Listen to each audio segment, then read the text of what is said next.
तर स्वामी महाराजांच्या कृपेने फायनली माझं लग्न ठरलं. मुलगी पसंत आली हो म्हणत सगळेजण म्हटले की आज आपण बोलणी करायला जाऊया.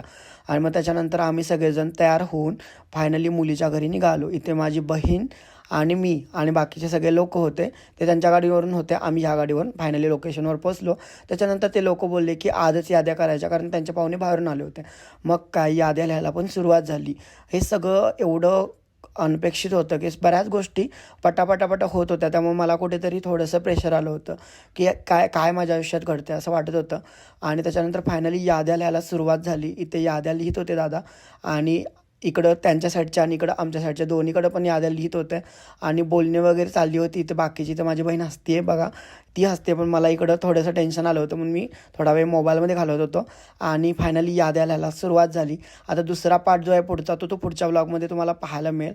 तोपर्यंत श्री स्वामी समर्थ, जय जय स्वामी समर्थ.